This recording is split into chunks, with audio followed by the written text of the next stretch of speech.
Your second entertainment of the evening is about to begin, and it is slightly different in tone than the previous one.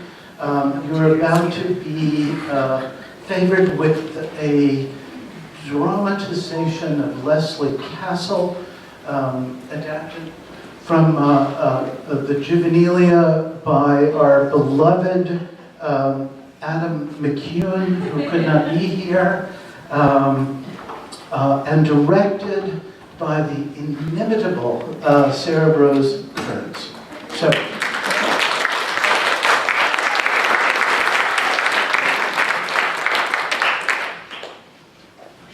Lesley Castle. We're still working out the kinks here. She always has to upstage everyone. Lesley Castle by Adam McCune, adapted from a story by Jane Austen. Scene 1, so good a husband to so bad a wife.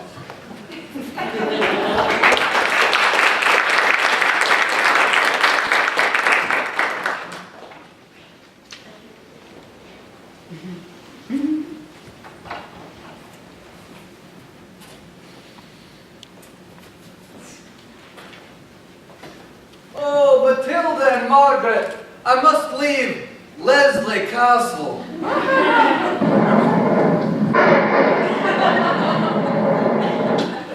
And Scotland forever.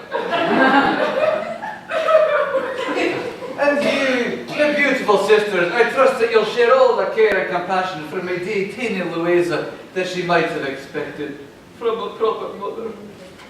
Oh, I So good a husband, so bad a wife. Dear brother, do not give yourself up to grief. Oh, adieu, adieu.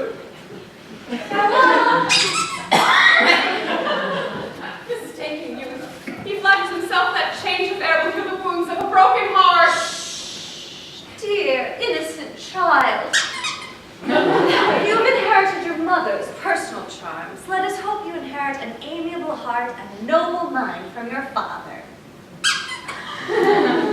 Scene 2, the most agreeable girls in the world. An old and moldering castle on a bold projecting rock. Ah, here it is. And here you are, my dear Margaret. Charlotte, welcome to Lesley Castle. You remember my sister Matilda? Why, you've lived in Scotland too long. You're as skinny as a pair of drumsticks. This must be wee Louisa. Louisa's just turned 2 years old. But she's as handsome as though 2 and 20, as sensible as though 2 and 30, and as prudent as though 2 and 40. Really? How can you tell? Well, she knows the first 2 letters of the alphabet, and she never tells her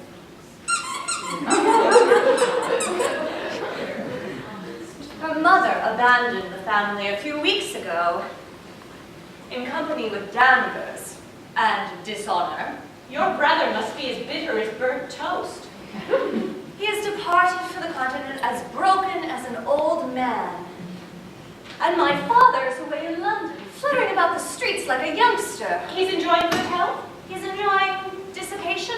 Then what do you and Matilda do all alone in this castle? Reading, walking, needlework. That sounds amusing. And when we are fatigued with these employments, we relieve our spirits either by a lively song, a graceful dance, or smart bon mot and witty repartee. There really never were 2 more lively, more amiable, or witty girls than we are.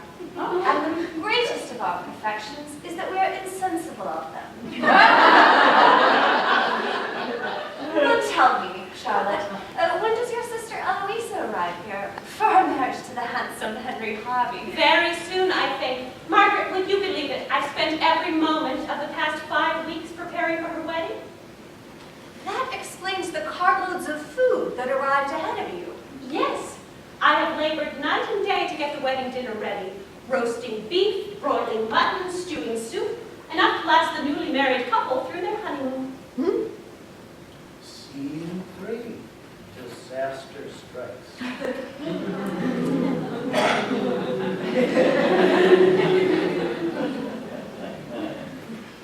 Oh, Charlotte! Eloisa!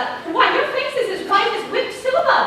Oh, my Henry has been thrown from his horse, and the surgeon fears for his life.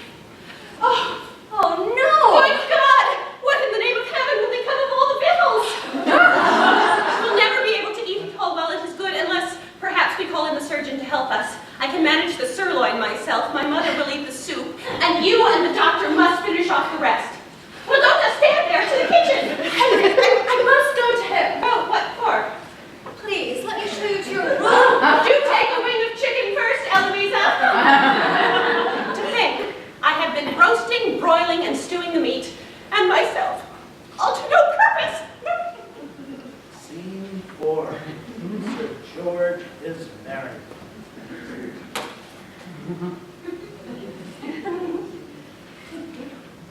Heavens!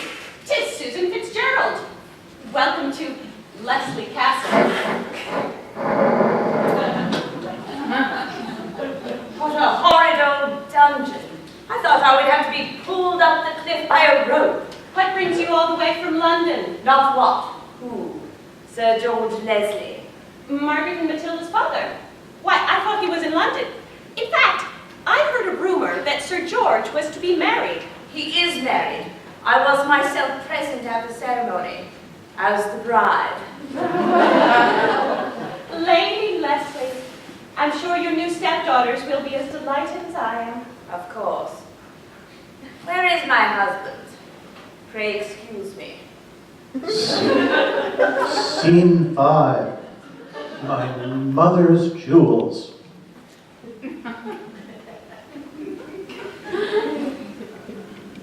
Girls! Your father has just married my friend Susan, and she is here right now. Father? Married? Here at Lesley Castle. I'll no longer sit at the head of my father's table. And if they should have children, our fortunes must be considerably diminished. Only think, my mother's jewels. Sir George's new wife must have them. He always promised them to us. Is Lady Lesley extravagant at all? My father, alas, needs but little encouragement to persevere in his gay and dissipated way of life. She will certainly not endeavor to reclaim Sir George from his spendthrift ways. You two, indeed, will be remarkably lucky if you get any inheritance at all. She's your friend, however. Our friendship arose more from caprice on her side than esteem on mine.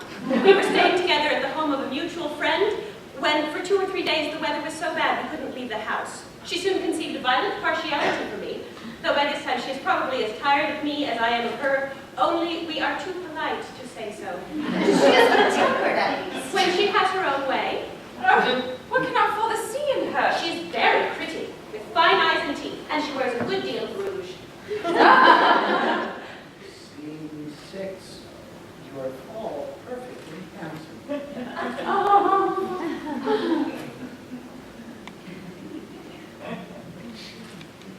Well, my husband appears to be exploring his grounds, or rather his rock. But at least my brother William is on his way up. Dear, let me introduce your daughters to you, Miss Lesley and Miss Margaret Lesley.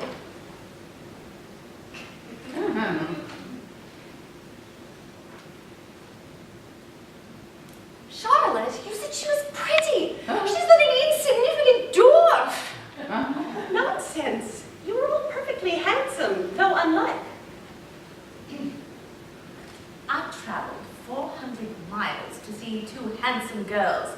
These 2 Scotch giants are as overgrown as their castle. Yes, think how well they will do as foils to yourself. You 2 must join me in London. Like this, so gay. Did you know? Emma Marlowe, a dear friend of my sister Eloisa, means to give a ball in London soon. Scene 7. Enter the hero.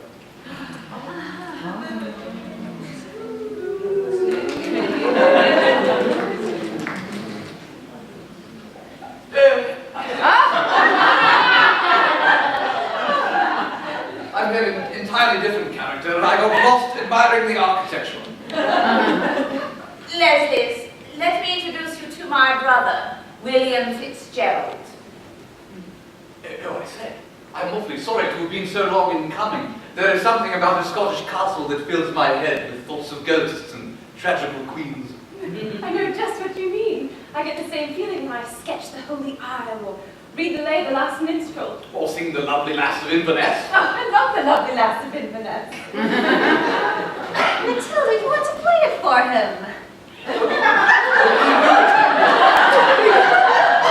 The quicker the better.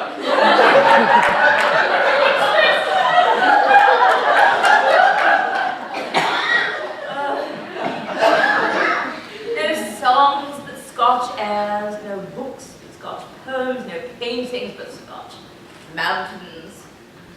Are all your pursuits Scottish? Although our father travels to London, Matilda and I are quite secluded from all mankind. We visit no one but the MacLeods, the Mackenzies, the McPhersons, the McCartneys, the McDonalds, the McKinnons, the McClellans, the McKays, the McCunes, the Macbeths, and the McDuffs. Even the names. I hate everything Scottish.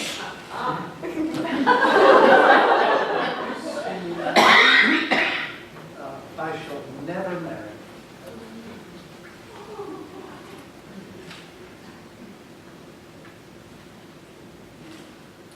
Oh, Charlotte, Henry is dead. Hush now, Eloisa. Don't cry. I do not mind it, I assure you. But what am I to Prepare do? another wedding dinner for you when you marry someone else. Oh, what am I to do?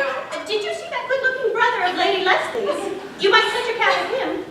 Well, he's so good looking. Why don't you marry him? No, Eloisa. I shall never marry him. I fear I should not have so much time to cook my own wedding dinner. That's my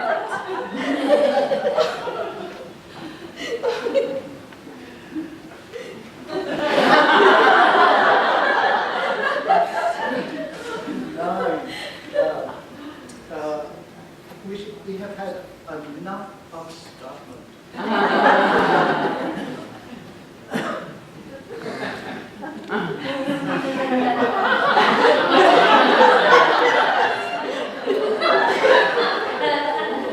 Well, William, what do you think of these girls? For my part, I do not think them so very plain as I expected.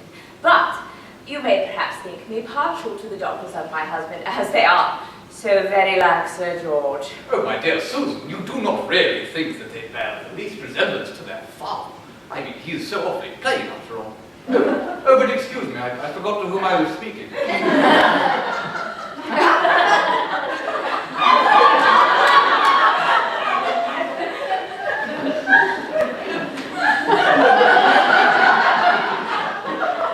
Pray, don't mind me.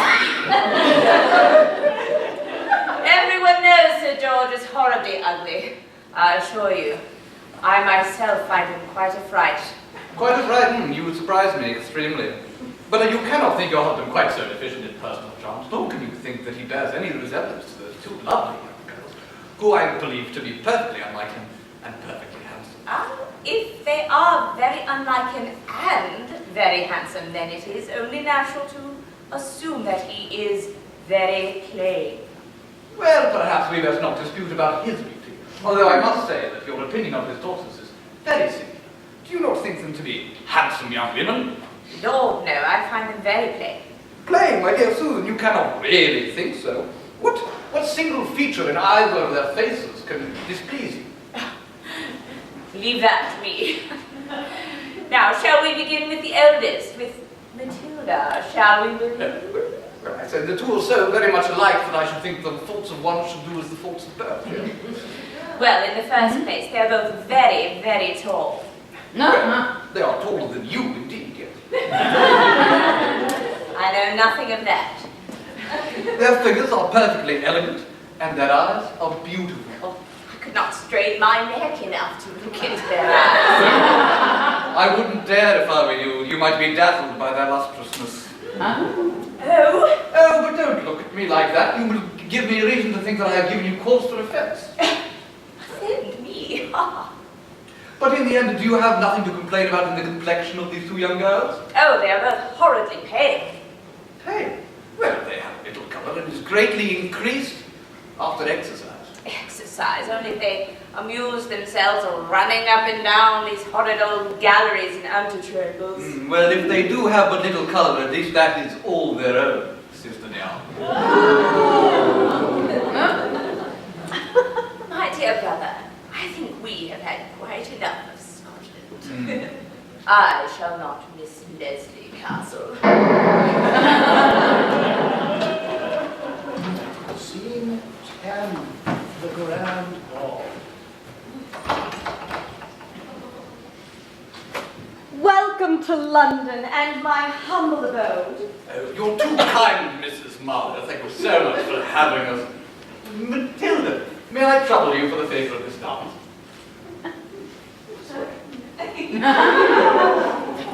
My husband appears to be in the card room.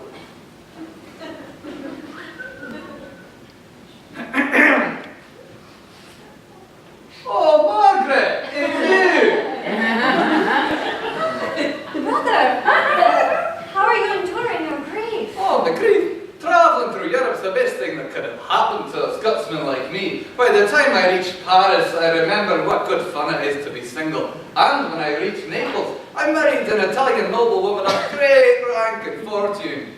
Mary, what about your wife? Oh, my wife about that. I became a Roman Catholic, got an annulment from the Pope. My wife was there, in fact. She met her own Neapolitan nobleman. They're married now. We all hang out. We're the best of friends. Let's come see us sometime in a little villa in Italy. Bring wee Eloisa. Is that your wife waving to you from the floor? There she is, there's my lady. Now off to the dance with me. And with you as well, Margaret. Oh, come here, lassie. If only anyone would ask me to dance. Miss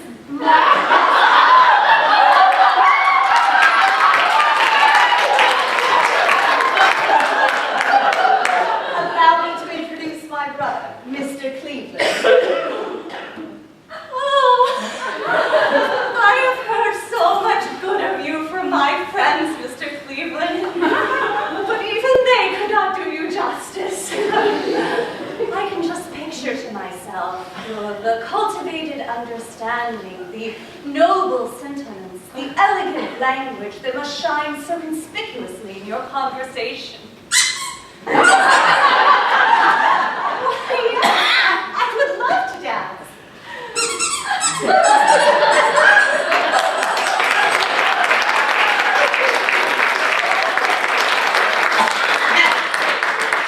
You are the consummate hostess, my dear Emma. A partner for everyone. Well, I could obtain one for you as well, Eloisa. Mirth would be improper for me. Well, perhaps. But do not think that you could not obtain a partner or any other kind of happiness as soon as you are ready. All of the Lesleys, brother and sisters, thought they were doomed to misery. And look at them now. They are a handsome family. But none has a face with as sweet a countenance as you. Oh, Emma. What? Is a pretty woman never to be told she is so by someone of her own sex? My dear, grieve for Henry Harry as long as you will. Anything that is of interest to you is of concern to me, grave or merry, but I will keep provoking you to smile. After all, you are in England, not Lesley Castle.